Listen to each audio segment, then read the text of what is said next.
دم باش تماشاوان هجا خلک که نوج پروگرامی پیوینا ارکی مجرم ایرول سروی کیجی روشا روج آوای کردستانی رشکرنا پیدیل سر اوفیس پارتی اندناوا انا کسی ده اوفیس اکتیویا پیدا کسی هر وحاجی کنگره چارمین کو پیشنیار تکرم کو دنیزیک ده به لدار خستنج بو ویکیجی میواندریا بریز نواف رشید اندامی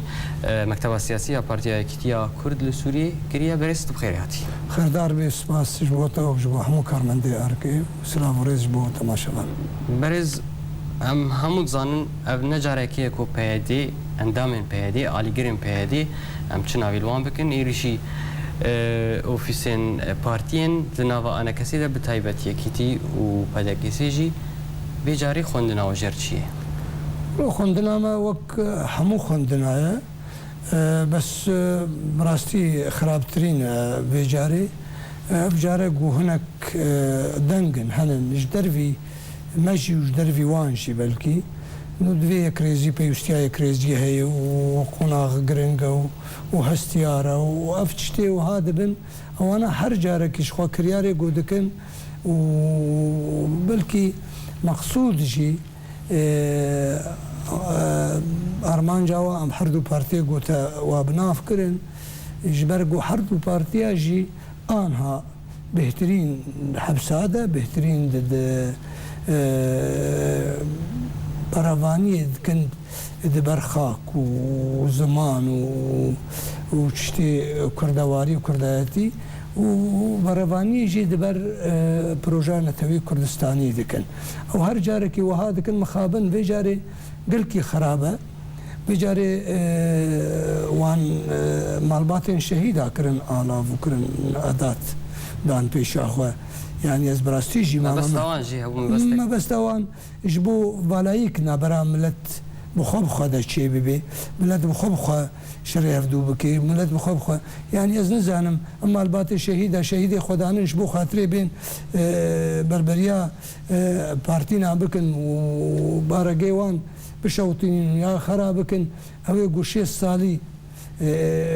دجاتي بريجيمك ركن ريجيمك وفانا حفقة الصال خلق ما بي مافو بي حق كرنا إلو روش مهما وماي أو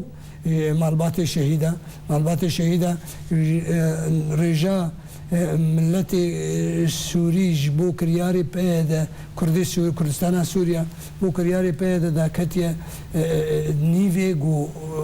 بري شورشا سوري بويا مايا اف شبه لاوان تشتدي بكن هاتنا خونا زاري خدانش بو هفركي بارتين كردستاني وكرديره بكن براستي وياجي هر وقت كي دكن بركريان وان قلكي خراب هنا وروج بروج جي نارين عمده روج بروج زلال دبيش خلكيره ديار دبيش خلكيره تيخو يعني كرنش خلكيره كريار وهذا كنش بو بشارتنا كي بكن بركريار يقو انا خراب دمن يقو دجاتيا كرد كردواريه دبي بندري كردستان سوريا ده يعني حتى هناك سكارم ريجي ببيجم نزانم يعني حتى انها يك زمان دريجي ايو ام برافانيه دكن برافانيا واجي تكچو باش تقينا قود خامش لو دچبو اوتومبيلك وكا شاغكي درباسي خامش لو دبي وجيكي قلكي جرينك جبوان جيجو خلقي دزغاي خو خلقي خو حمول ور جواندنا تلور دتاقي والسر دو سيطرارة وسر دو درباز دبي بي كسفير بيجي افتكرتو شهاده ومخابن جيكي سكارم في تاني ببيجم زمان دريج درد كفيد بيجي قالك ملتي كتابي شاويده بكره مادام ملت بارستنا سايشي تشت كي تبارستني على اساس بارستنكي او بارستنا واجي انها تكچو هاد بيجم نما كانش خلكي بيجن ام كارن خلكي جبر انها خلقنا ما مالا خودجي راحتن جبرقو بيشتي باش تدبيجي يعني بيدي وان شتات كيم وان يرشاد كيم وان كريارات كيش بوكو تشكيك فشيره چه فشير وك چه فشير يعني شتيغو هي واغو حركز زاني علاقه خبر رژیمره پیمانی خبر رژیمره بريارا قلنا دستيويده بريارا ام تزانن يعني هر وقت خلق ما وملت ما وكسيغو دلبیشن دلشواتن جبود نرن کردستان سوریا بوی شوی گودبه و تکری تخوازن نزگایی ببن جبو دیار نکنش خلکیره و دیار نبیش خلکیره نو نکارن نبدستی خوان نخود یه بریار اکثر بخوانه بریار آوان الشامية القنديلة الإيرانية جبو في تنش خلكير نبيجن قاربن بنا فشيرن خلكي ببلينن بتشتن دين خلك مجهول ببي بتشتكي دي ولا بارقة شوتي ولا بارقة ولا آل داكت ولا خبيشندانك ساكن عندن ولا چند خورد قرتن إيرشي جبو فان تشتي وها جبو أفادي خلكي وديار نبي دبيجن نما كارن وك عرب دبيجن نما كاري روجي بشري ببيجن قايان باشه بياننامه يعني داخواني انا كسي درباري في كده تكست ديتي يا امين داريا كشتي امان العامي او داخواني تشاوا ديتي يعني وك كسك اندام نورتي هرم كردستاني داخواني كلغور بويري بويانا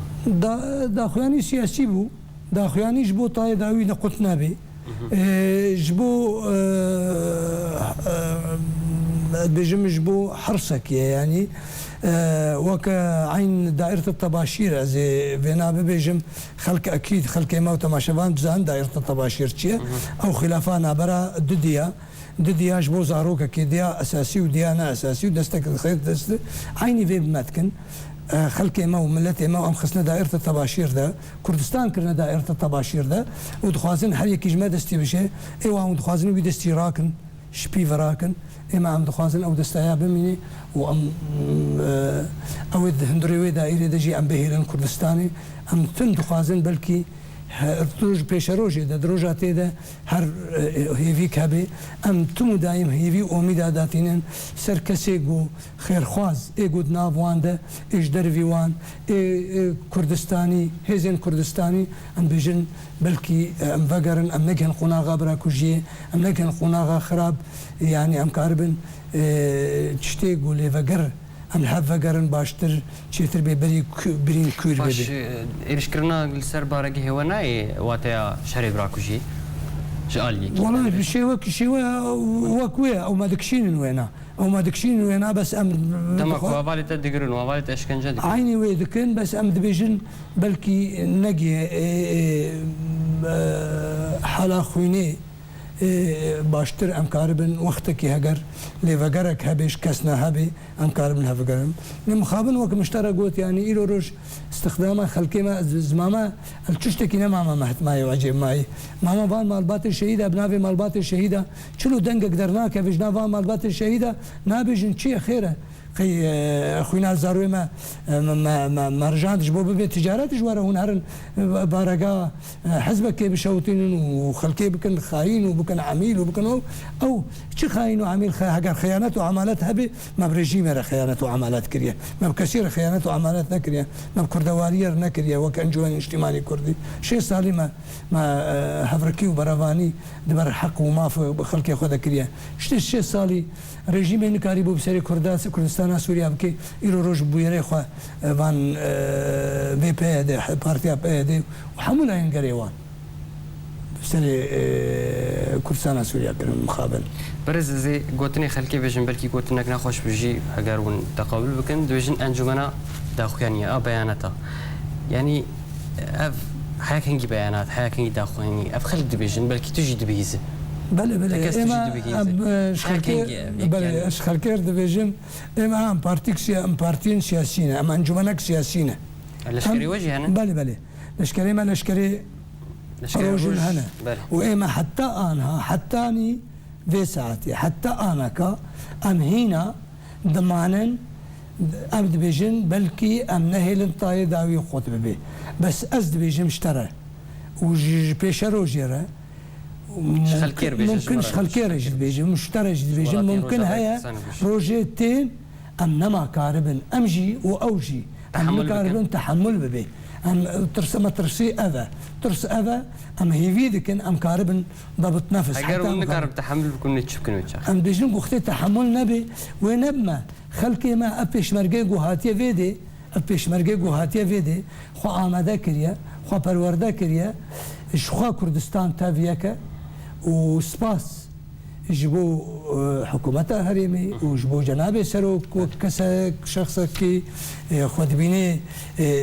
اركيوية الحر بارشاكي كردستان الحر دبركي دبيني اركيوية سباس جورا هم دترسنت مترسي هيا سبي افخورتي مبخوينا خوي قرم ببين نشتي قول سري كردستان سوريا بينا ما تحمل بكن وك آواغو بنجي هاي دبركي ده دعوي يجي خو ببيني ويبتقي ويمشي البرخوبي واجي البرخوبي وأثبت بجم أم هيفيدكن أم نكش منكهن ويواري أم كاربن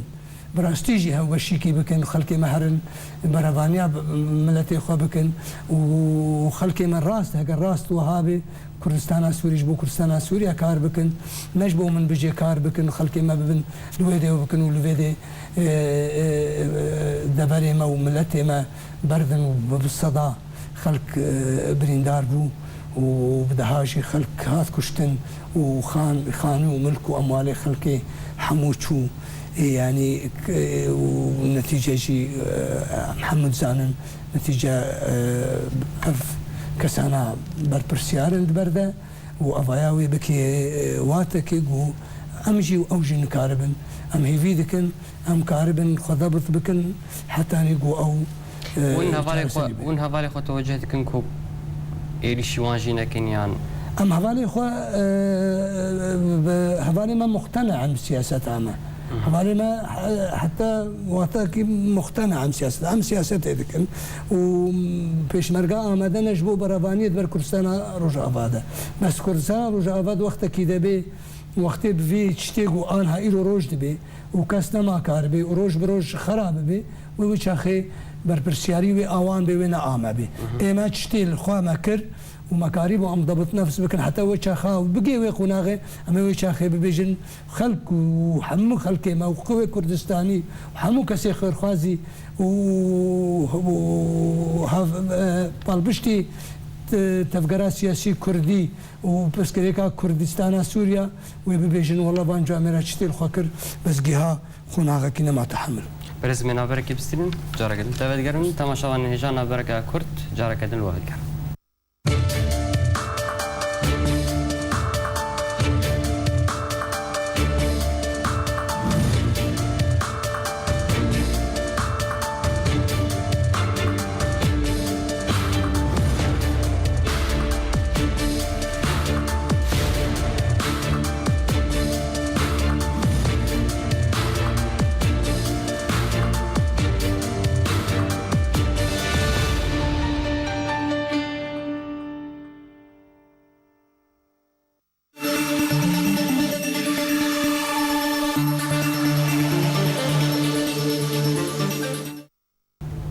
دوباره سلاف تماشاوان هجاوت گرن علی میوانی خواه بریز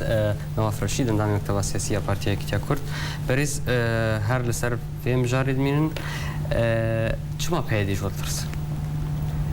پیدی برای هرشی پیدی و وصف دکه به پاشماین بقایا المجلس الوطني وهي جوال ترسو إيرشي بارجي هو جماعة ترسي جبر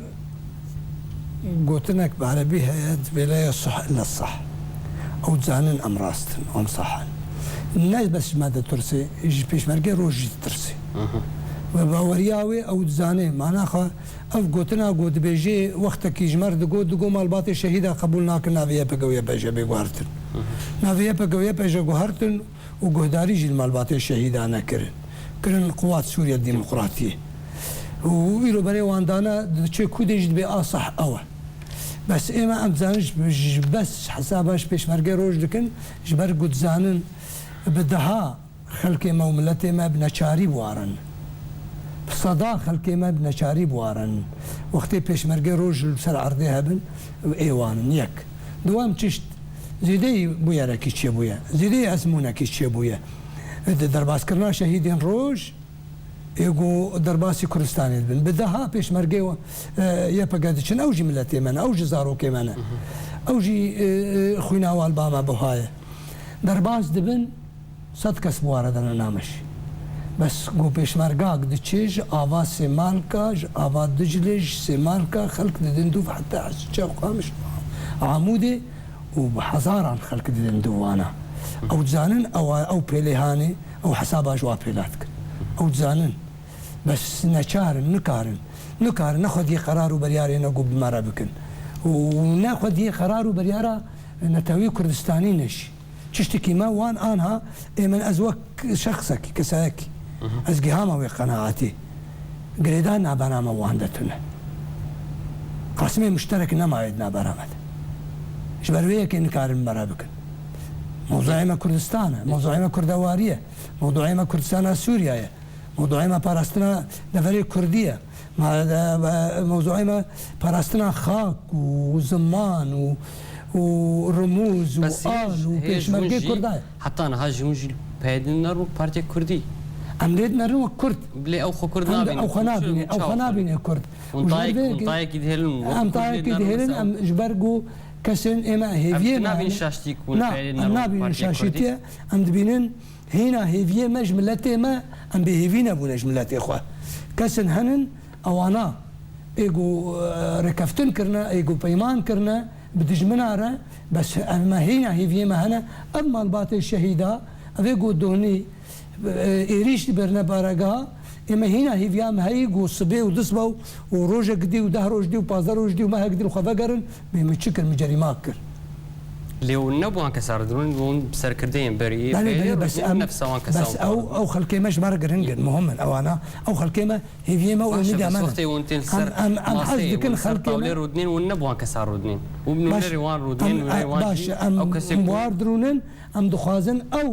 ئەوە گوگاوادی مشتەرە گوت دخوازن تم و دایم چشت نابکن ji بۆ خەڵکێ مژول بکن çavêwan biguharin ser tiştekê dî perdakî deyin ber çavêwan ji bo tiştekê dî em ana vêna dikin ji bo em bibêjin avavanın em amade ne hemû tiştî bikin ji bo kurdewariyê em amade ne tenazulata bikin em amade ne hemû tiştî bikin bes ê ne amade ewin êgo nerast ewin ji bo aj me ve xuya bê diyar e ji wavê jî diyar bibe hêdî hêdî em hîna hêviyê me bi xelkê me hene û em hêvîdarin û em hêvî dikin û em karibin nîzik xelkê xwe baştir çavê wavekin ser rastiyê û heqîqetê baş em ê warin ser kariyana kesê di civîna we ya dawîdek û doh bêgumandar ket ya emîndariya giştiya nekesê her wiha haziriyên amadekariyên kongreyê çaremîn jî ê nekesê tê kirin çi zanyarî li çend hene civatek bûye civatek normal e civatê em dibêjin êgo pêşiya çi kongrê hebe heger partî bin heger encûmen bin heger çi bin berî tefahumatin tewafuqatin danûstandine بۆ hemû tiştî jî nêspartin ji kongrekê re teqîmek ji qunaxa çêre tê neqşek neh tê danîn ji qunaxa tê re ev hemû ez belkî ne ji min nediyara tefasîlê civatê bes ego ez zanim gelek tişt hene di hundirê wê civatê de nîqaş dibe hetanî ev ê gonha تابمرة دانستاندن كر گفتگو كر أو جوي نقاش ببي حتى كانجي أمي كاربن خضابط بكن أمي حتى كانجي كاربن أمي التزام ملتزم بن ما في خطة هاني أمي حتى كانجي كاربن نقشكنه بكاركنه بتشتكنه بسياستكنه أفهمجي کنگره چارده و نقاش ببی گفتگو ببی و ببی بریاری جبو گفتگوی و دیالوگی و دانستاندنی بجم اف مواضیعانا گشوی بین و کرن با آلیات نه هم کاربن پیش روزه داد کنگره چارده چشتن گوما دید که ماسی بود مو کنگره سیاده بریار نهاد استندن آن هم کاربن کنگره چارده پیوستیاویه سر همی راجی قناغ و هستیاره قناغ هدی نزیک دبی آنها دانستاندن دولت مزن چارەسەری کی گیهانە قوناغ که چارەسەری ببیش گریزا سوری را دبی همجی الگوری وینا آماده بن یعنی مکانیزمین نو و مکانیزمین نو ناوی کنگره نهده تشتن نه درکەون یعنی ما بەس البته من از بێژم شخوا چه کنگره هەبێ وتكزي تأكيد ببيلسر تشتي باشي بو بري بريار هاتي ستاندن وسودجي هاتي ديتن وتشتيقو اثبات كريه تكز كريه نا فعالياوي نا درستياوي لسر عرضي ويقو هرتن تشتي بو تشتكي باشتر وي بداني وبجم مؤتمري كونغرس سيامي قافك دفي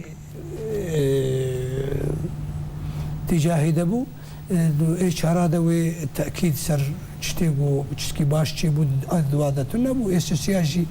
اوش تعبير بجن اساسيا يعني بتشكي شياد دوا تشتر بو يا شهر هديات اي باشتر ما قرك باشتر بي وتشتر بي وتشتيقو سودا بويا تاكيد وتكسر بي وتشتيقو نبو انها تاكيد وتكسر بيش بو ام باش بو هر مؤتمر پنجاب بيج مؤتمر چارا کنگره چارا اسیا چتر بو نمازجي کنگره چارا في شاوده استحقاقات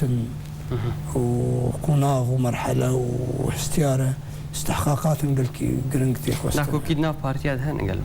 سيرف كونغري شهر منيا بجم تناكو كيولو هنا ديار نبونا نهاتنا خوياني كرين حتاني في دمي بريا آن هاج ما قال جاره هفتو ديتيا قالكش ما تشتن الكونغرس السيادة ما دديت مثلا مواضيع انه معايير حبل هناك تقول النابي ان هذا فيدا ما ان هذا دو حسن ومعايير هبانات وكونغرس السيادة وي باش تربا بجموع افجي نقاش بد موضوع معايير بحثا قالك امور تنظيمي ناكم ازي بحثا دمال دار خصني نهاتي دستشان كرن قالوا نهاتي دار خصني بس وقتي ويا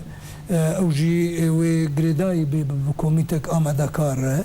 كوميتك امادكار ودستنشان ببي وهالبجارتن ببي هالبجارتن القام شو دار خنيال الكردستاني راد بجم حري درستو باش وشيت القام شلو بي هوني كاربن القام شلو بي جاري الدار ناري نود امي برخداني بك باش ونارينا انجمني ائتلافي وكبري بيانجي تشتنوتي ورن حولي ائتلاف الباما حتى ناكا تو خياراتي غير ائتلاف تنن الباما ائتلاف سركي ما يوي بس دبيني اباشترينا يعني ايجو ام كاربن بوار بكن السرفيجي ادبيجم وك كسك يجي وك هلوستك تايبت شي اما قراك مشكله الباما تنبي وك انجمن اجتماعي كردي كسي بمره اري كاربن وبمره متفق بمره قريبكن دي مسألة كردواري وكرداتي كردستان سوريا ده امبيرا بكن الكودي بنا بس الائتلافي بي الكودي بي بس الموضوع ما ائتلافي وبرافانياوي ريجيميرا وامبري وانا هفركبون وديجاتيا ما جيفي ريجيميرا بو دفي خلايا كم ام وك حمام بيكاتي سوري ام اتفاق ببن سرچه بونا في ريجيمي باشوي ده حملش السرمزي حل دبي تبارتي انه هو تبلي انا كسب بنقلو بارتي انه دجم ودري فكري بيش حركه سكره وش خبريارنا امنه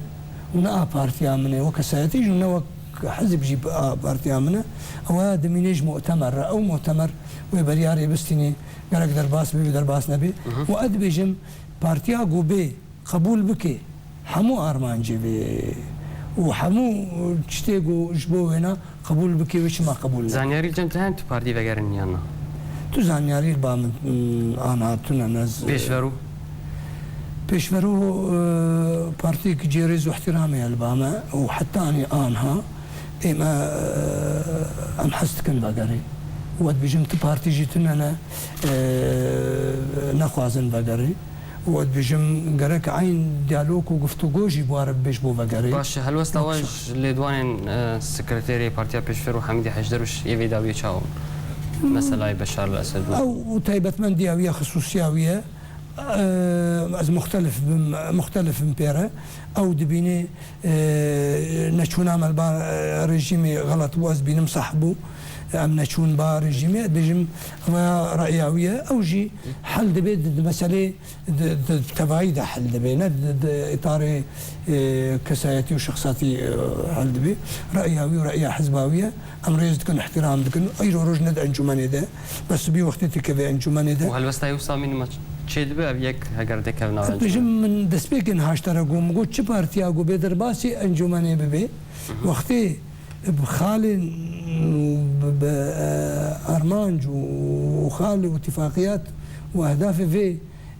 أنجماني قبول بكل سرخة وهلبت باش وهل وستوج او كسيكو خو دبين خطا سيامين وهل وستوج وان هل وستوج ايمان بيجن خطا سيامين تنا خطا سيامين وقتك يذهبوا او خطا سيامين ما انا دخت خطك جي بريجيم رايا خطك جي ما في كردياتي وكردواري رايا دخت نمانا خطك جي كردستان رايا وخطك جي بدجاتيا كردستانيتك اما زيدي دو خطا البامان تنا خطا سياسيات تنا شطبويا او خطا هانيا خو ببيني بهالوستا كردواريره يا خو بيني دجي كردواري قالك سپاس برز نواف رشید اندام مکتب سیاسی پارتیا یکیتیا کرد لسوریه که ایرو تمرم ایوان بو قالك سپاس سپاس مرتش بله تماشاوان هجا سپاس بوجی هر شاد بو بختوار